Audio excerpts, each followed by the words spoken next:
नजर टाकूयात आजच्या ठळक घडामोडींवर।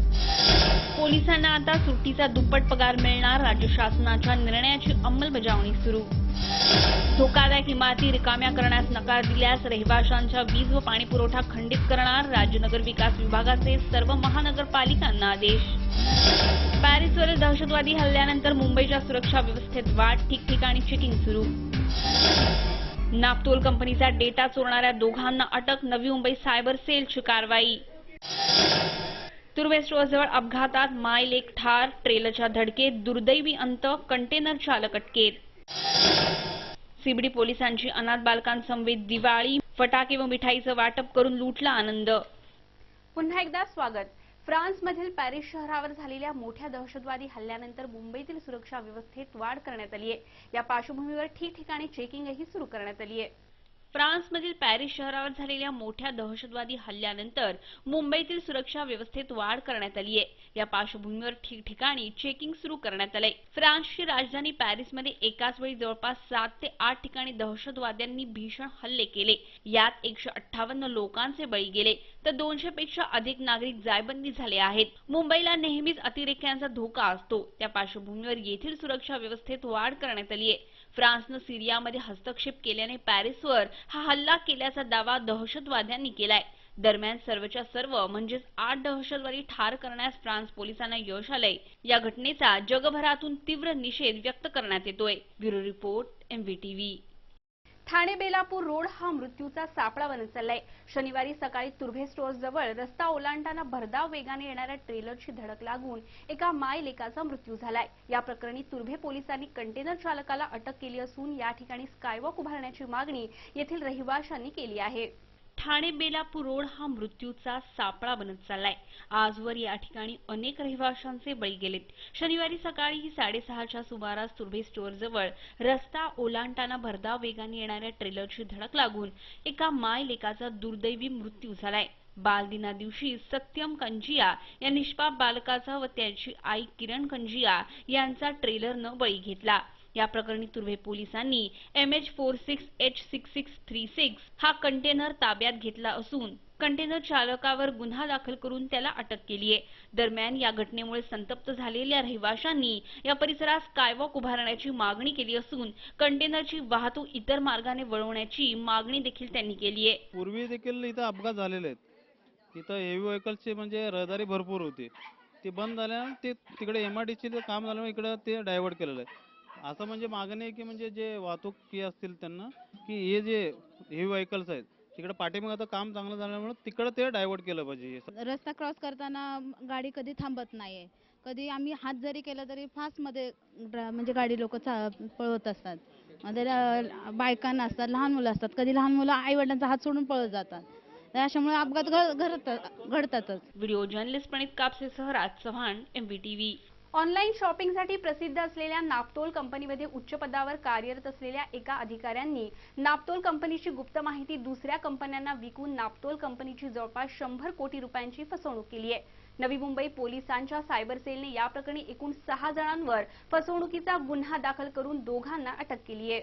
ऑनलाईन शॉपिंगची सुविधा देणाऱ्या नापतोल कंपनीच्या वेबसाईटचा डेटा चोरून त्यापासून दुसऱ्या कंपनीची वेबसाईट तयार करणाऱ्या दोघांना पोलिसांनी अटक केली आहे। या प्रकरणात जवळपास 100 कोटी रुपयांचं नुकसान झाल्याची तक्रार मूळ कंपनीने केल्यानंतर नवी मुंबई गुन्हे शाखेच्या सेलने ही कारवाई केली। ऑनलाईन शॉपिंगसाठी प्रसिद्ध असलेल्या नापतोल कंपनीच्या डेटा चोरी प्रकरणी कमलकुमार साबू आणि विक्रम यादव यांना अटक करण्यात आलं असून हे दोघे याच कंपनीचे माजी कर्मचारी असून कंपनीतील उच्च पदावर कार्यरत असलेल्या एका अधिकाऱ्यासह इतर कर्मचाऱ्यांचाही यामध्ये समावेश आहे, अशी माहिती सायबर सेलच्या वरिष्ठ पोलीस निरीक्षक प्रतिभा शेंडगे यांनी दिली। आमच्याकडे नापतोल कंपनीने तक्रार दिली होती त्यांचा सोर्स कोड आणि डेटा चोरी केल्याबाबत।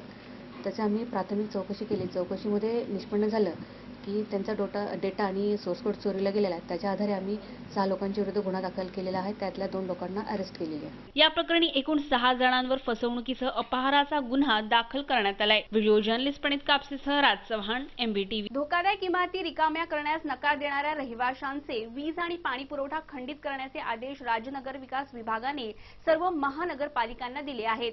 भविष्यात जुन्या आणि मोडकळीस आलेल्या इमारती कोसळून दुर्घटना घडू नये म्हणून राज्य सरकारने कडक पावले उचलणार उचलण्याचं ठरवलं आहे. धोकादायक इमारती रिकाम्या करण्यास नकार देणाऱ्या रहिवाशांचे वीज व पाणी पुरवठा खंडित करण्याचे आदेश राज्य नगरविकास विभागाने सर्व महानगरपालिकांना दिले आहेत.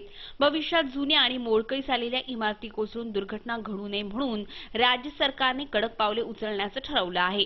नवी मुंबई, ठाणे, मुंबईसह राज्यातील अनेक भागात धोकादायक इमारती आहेत. दरवर्षी पालिका प्रशासन पावसाळ्यापूर्वी पाहणी करते व त्यानंतर या इमारती रिकाम्या करण्याचे आदेश देते. मात्र रहिवासी इमारती रिकाम्या करण्यास नकार देतात, तर पर्यायी जागा देऊनही त्याला होणारा विलंब व गैरसोयीचं ठिकाण अशी कारणं देत इमारती रिकाम्या करण्यास नकार देतात. परिणामी धोकादायक इमारती कोसळून अनेक निष्पाप रहिवाशांना आपले प्राण गमवावे लागतात. म्हणूनच या इमारती रहिवासी रिकाम्या करण्यास अडथळे निर्माण करत असतील तर त्यांच्या इमारतींचा वीज व पाणी पुरवठा खंडित करण्याचे आदेश राज्य नगरविकास विभागाने सर्व महानगरपालिकांच्या आयुक्तांना दिले आहेत. या आदेशामुळे अतिधोकादायक इमारतीत राहणाऱ्या रहिवाशांच्या डोक्यावर आता वीज आणि पाणी पुरवठा खंडित होण्याची टांगती तलवार राहणार असून आता तरी रहिवासी पुनर्बांधणीसाठी पुढाकार घेतील अशी शक्यता वर्तवली जात आहे. Bureau report, MVTV.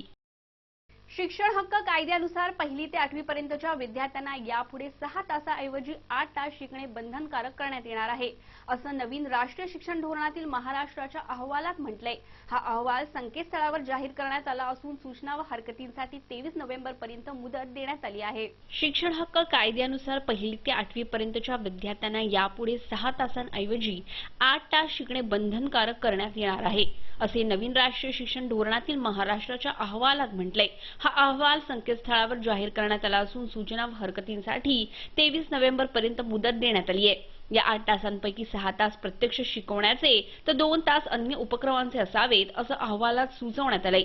8वी पर्यंतच्या मुलांसाठी ही शिफारस आहे. या धोरणासंदर्भातील हरकती आणि सूचना school@lennep@gmail.com या ईमेल आयडी वर इंग्रजी किंवा मराठीत पाठवता येणार आहेत. Bureau report, MVTV. सामाजिक एकोप्याच्या भावनेतून पोलीस शहरात विविध उपक्रम राबवत आहेत. या उपक्रमाअंतर्गत सीबीडी बेलापूर पोलिसांनी खारघर येथील अनाथ आश्रमात जाऊन अनाथ बालकांसमवेत दिवाळीचा आनंद लुटला. या दरम्यान त्यांना फटाके व मिठाईचंही वाटप करण्यात आलं. सामाजिक एकोप्याच्या भावनेतून पोलीस शहरात विविध उपक्रम राबवत आहेत. या उपक्रमाअंतर्गत सीबीडी बेलापूर पोलिसांनी खारघर सेक्टर 12 येथील आश्रय अनाथ आश्रमात जाऊन येथील अनाथ बालकांसोबत दिवाळीचा आनंद लुटला. या दरम्यान या मुलांना मिठाईचं वाटपही करण्यात आलं. तसेच आश्रमातील बालकांबरोबर दिवाळीचे फटाके उडवून दिवाळ सण साजरा केला. यावेळी बालकांच्या चेहऱ्यावरील आनंद बघण्यासारखा होता. या प्रसंगी सीबीडी पोलीस स्टेशनच्या वरिष्ठ पोलीस निरीक्षक मीरा बनसोडे व इतर पोलीस कर्मचारीही उपस्थित होते. Video journalist Suraj Kamble, MVTV. राज्य शासनाच्या गृह विभागाने साप्ताहिक सुट्टी दिवशी काम करणाऱ्या पोलीस कर्मचाऱ्यांना त्या दिवशी दुप्पट पगार देण्याची घोषणा केली होती. या निर्णयाची नवी मुंबईत अंमलबजावणी सुरू झाली आहे. दुप्पट पगारामुळे शासनाच्या तिजोरीला लाखोंचा फटका बसणार असल्याने कोणत्याही स्थितीत पोलिसांच्या साप्ताहिक सुट्टीला हात लावू नयेत असे आदेश गृह विभागाने दिले आहेत.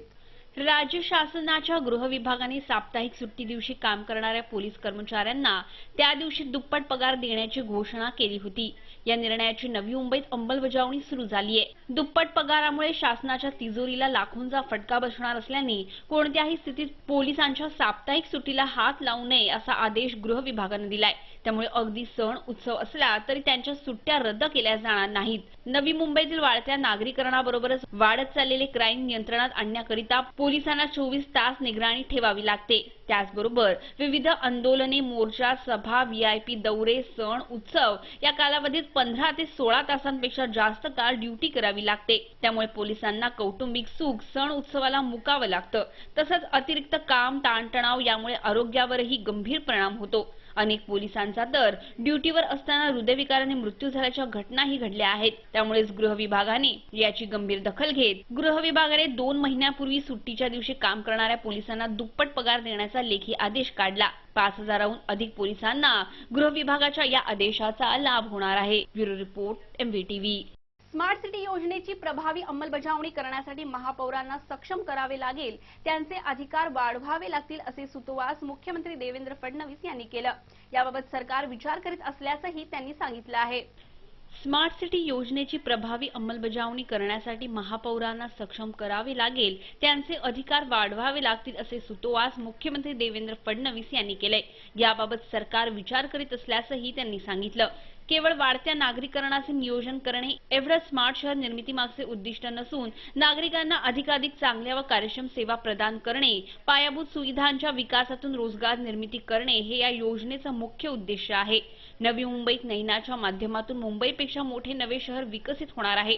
राज्यात 10 स्मार्ट सिटी तयार करण्यात येणार असून जनतेला अधिक चांगले जीवन जगता यावे, रोजगाराच्या संधी उपलब्ध व्हाव्यात याचा विचार करण्यात येणार असल्याचं मुख्यमंत्र्यांनी सांगितलं आहे. Bureau report, MVTV.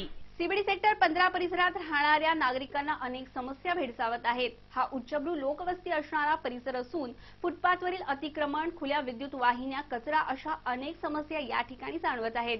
CBD sector 15 हा उच्चभ्रू लोकवस्ती असणारा परिसर म्हणून ओळखला जातो. मात्र या ठिकाणी गेल्या अनेक दिवसांपासून स्थानिक नागरिकांना विविध समस्या भेडसावत आहेत. या परिसरात असणाऱ्या फुटपाथची अर्धवट कामं करून सोडून देण्यात आली, तर या फुटपाथवर मोठ्या प्रमाणात विक्रेत्यांनी अतिक्रमण केल्याने स्थानिकांना याचा त्रास सहन करावा लागतोय. या ठिकाणची गटारही उघडी व अस्वच्छ असून कचऱ्याचंही या परिसरात साम्राज्य पसरल्याचं दिसून येतंय. तर परिसरातील विद्युत वाहिन्याही उघड्यावरच असल्याने दुर्घटना होण्याचीही भीती बळावते. यात भर म्हणून मद्यपींचा वावरही परिसरात वाढल्याने स्थानिक महिलाही संतप्त झाल्यात.